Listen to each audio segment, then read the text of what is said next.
A tale of our time to me is something where the stories are picked out about the present, what's happening now, situations happening now to the people that exist now.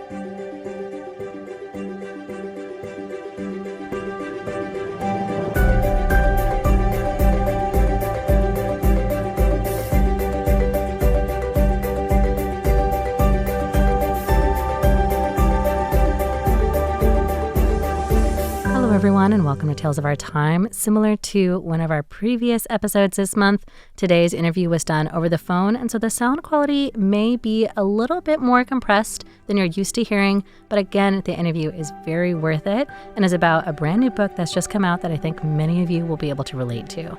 So without further ado, let me get into my interview with Hayley Ware.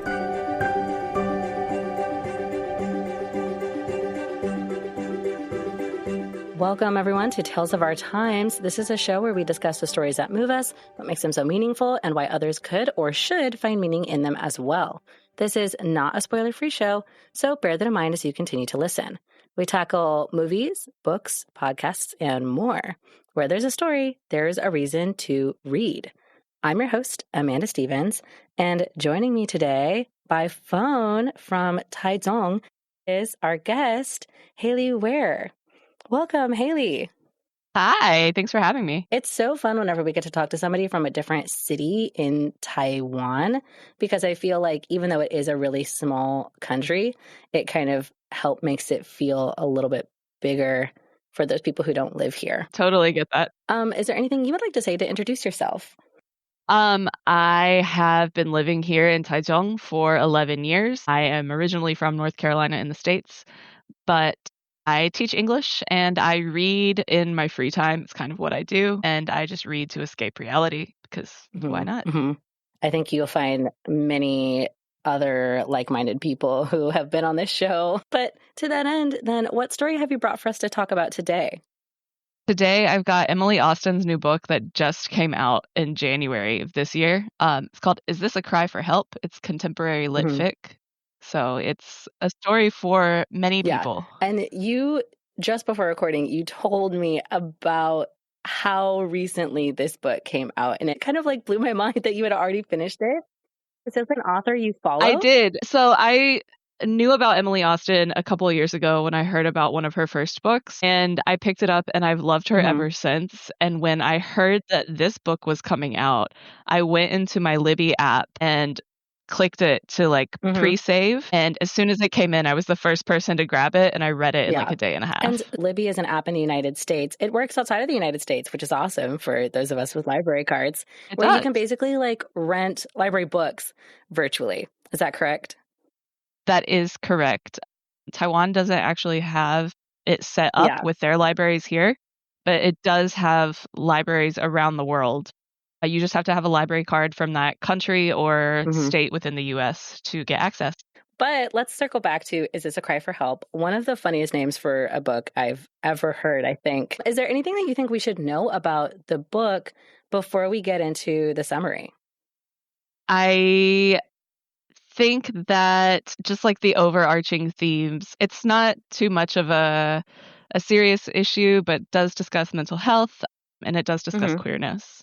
Just really briefly, do you think you could mention what the book banning movement is in the United States? Of course. The banned book movement in the USA is I guess they try to ban books from public libraries, private libraries, school libraries that have themes where the state, the government, and local parents are complaining about. So instead of just banning books with violence, they have taken it to ban books of queer themes, mental health themes, themes of people of color. They've banned historical books, which are really sad because all of these are very useful tools and resources that kids need. There are certain states that are banning more and more books than others, for sure, but it is definitely a movement across America that has not stopped. And I think it started with appropriate content for teens or young children to view and violence, and it has just become a bit of a joke now because of some of the books that they are taking out. Yeah, sort of a private citizen and private group led censorship campaign is how a lot of people, including Very myself, much. view it. But that seems like it's going to be a big theme within the book. So let's get into it then. Hayley, can you please give us a summary? I'm so excited Okay. about this. Can you please give us a summary of what happens in Is This a Cry for Help? Sure. I'm glad this is spoiler free, but Darcy is about a 30-ish-year-old librarian, and she's coming back to her public library job because she took a 2-month mental health Mm-hmm. sabbatical. She's actually grieving the death of her Oh my God. ex-boyfriend, but she's trying to manage her current marriage as a queer woman that just kind of feels like she's on autopilot. So when she comes back to her sanctuary, which is her library, she finds that it's under attack by a group called the Moral Oh Guard, boy. and they want to pull books and cut funding. So the story is not one big thing, but it's about Darcy and like how she navigates this internal struggle to be everybody's everything while she's going through Mm-hmm. interpersonal stuff and her own grief. And she is in a community standoff where she realizes that protecting her peace at the library is also a way of protecting herself and the people So, like what are her. some struggles that this organization that's against her library, like, what are they trying to do? They're trying to cut queer Hmm. coded books. So as an American, this like screamed at me Very of the because times. that's kind of what has been happening. I know here in Taiwan, I don't think that would ever be the case, but it just kind of, like, rang bells at me, and I was like, "Yes, yes, yes," Hmm. the whole time Hmm. I was reading it.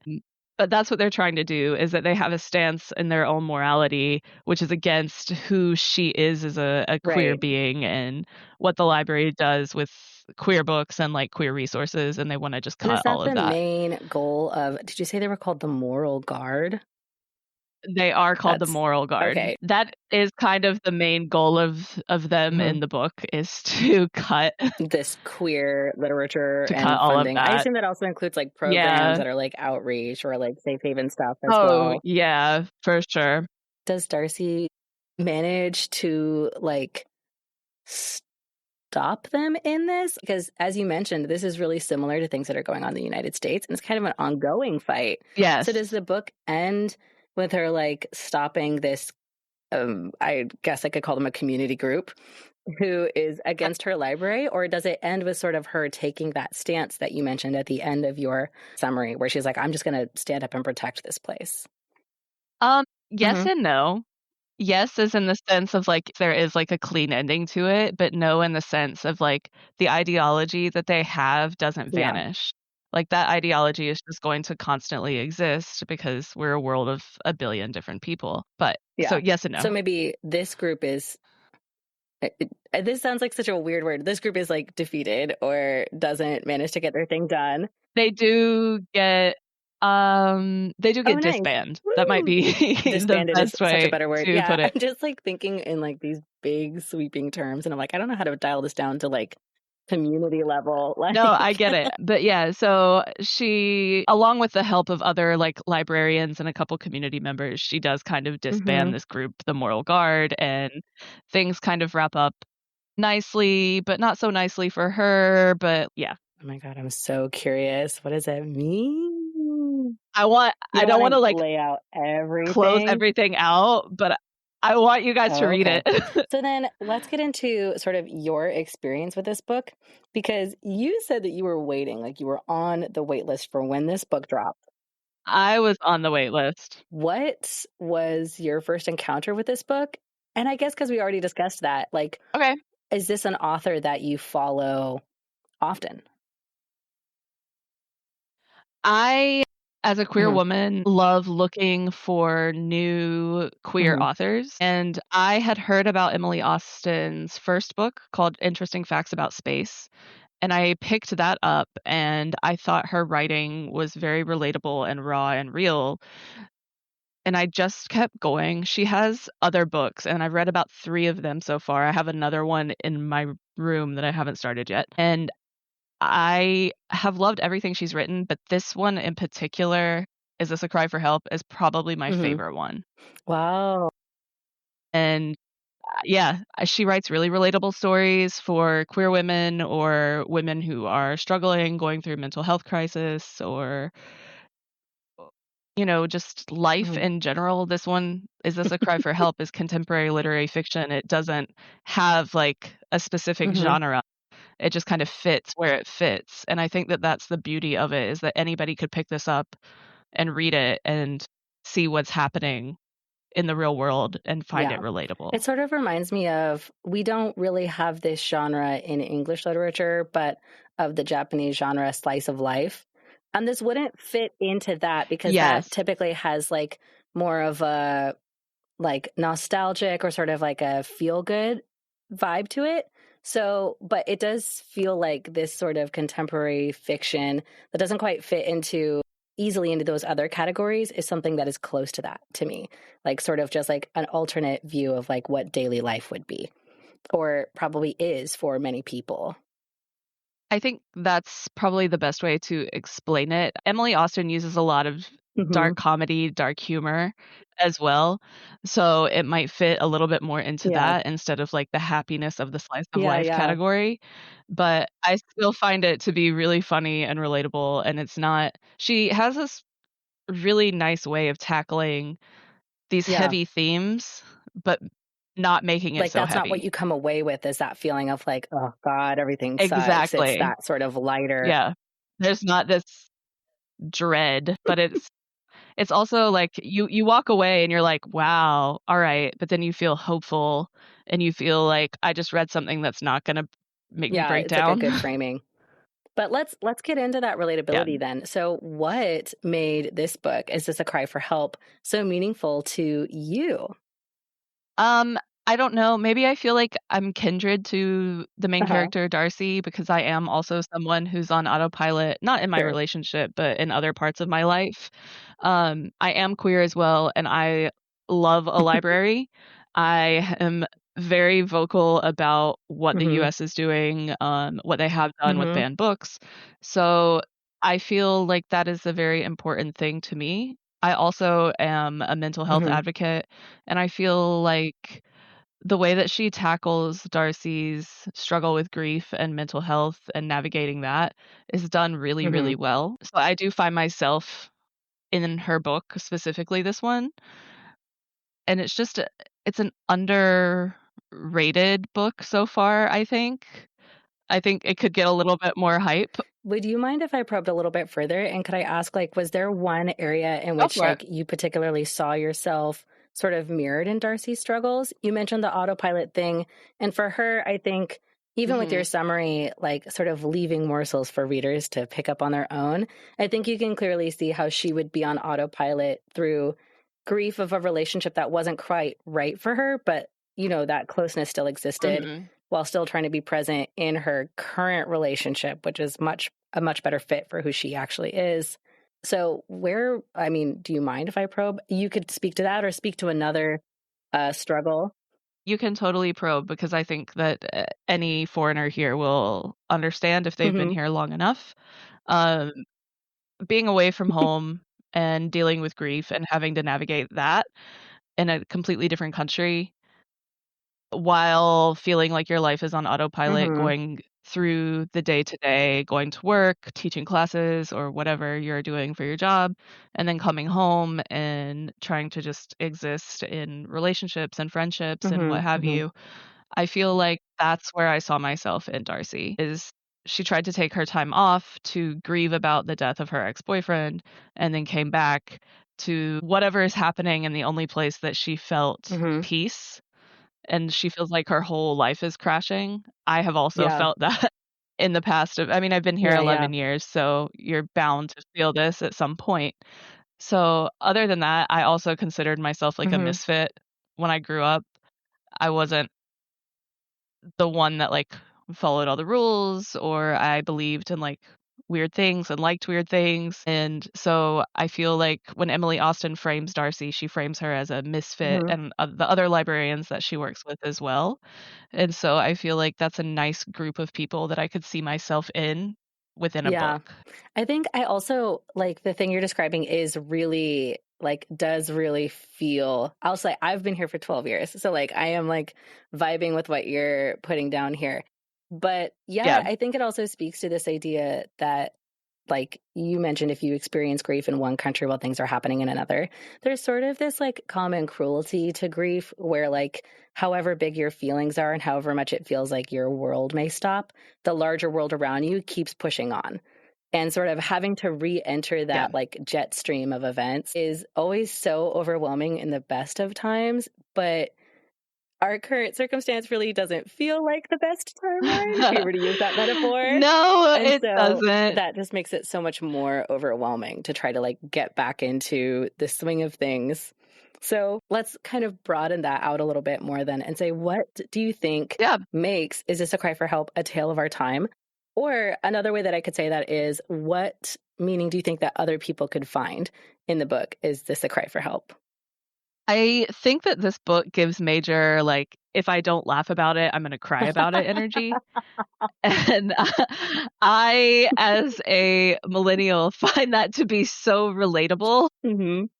especially in a time of a mental health crisis Yeah. worldwide, especially here. Globally, we're seeing fights in what our libraries and public spaces should look like. And the library should be the one place where your value, your wallet, who you are as a being is not taken into Hmm. consideration. It should be a free, safe space, and we're starting to lose sight of that, and I think that that's what this book kind of Hmm. targets, is that she came back to her safe space, which was her library, while dealing with her mental health struggles and being on autopilot, and then her world was even further combusted. And to find it like And directly under attack, yeah, including who she was as a exactly. person. Even if they didn't know they were attacking her, I think that's how a lot of these things go, is like when you stick to these ideals over the people who you may not know align with them, you're going to find that you're attacking people you don't even know, you know? And that goes into like many different categories, I think. There is a I don't know if I can share Yeah. a quote, but there is a quote from the book that I put Oh, in my please notes, do. because I don't remember where it was in the book, but I feel like it was pretty Hmm. early on, and I read it, and I was like it resonated with me, like, in my Yes. gut, and then I just Hmm. kept Hmm. reading, and I'll go ahead and read Yay. it. It says, "I'd rather be me now than me any age prior. But there is this heaviness to aging. Who I am was built on the shoulders of the person I was last year and the year before and before and before. I'm not just 33, I'm 27, I'm 18, I'm 9, I was just born. And I have to carry all of those versions of myself, the feelings they have and the mistakes they've made everywhere I go." Ooh, I got chills. So, What? like, Whoa. that quote, it's heavy, you can take what from Mhm. it, like, what you want, but for me, it just was like, "Wow." Like, I just remember reading it and sitting there just Yeah. staring at the page and was like, "Yep, alright. I feel Yeah. this. I feel this in ways that I can't even put into Just verbal like words." immediately seen in that whole quote is like, whoa. Exactly. So No we're problem. almost out of time, unfortunately. But before we go, if you could give Is This a Cry for Help a one phrase subtitle of your very own, what would that be? This took me forever to think about because it's so hard to narrow it down into one sentence, but I think I came up with a good one. It's a love letter to the messy people fighting for what's right. Oh, wait. Oh my God. That's so sweet.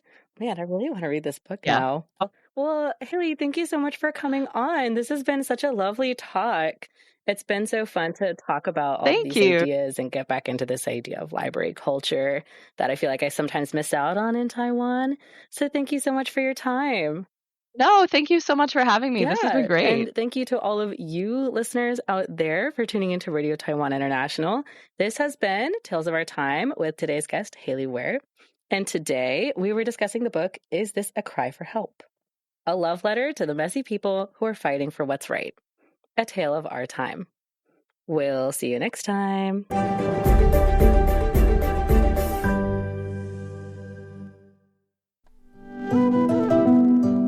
You're listening to Radio Taiwan International.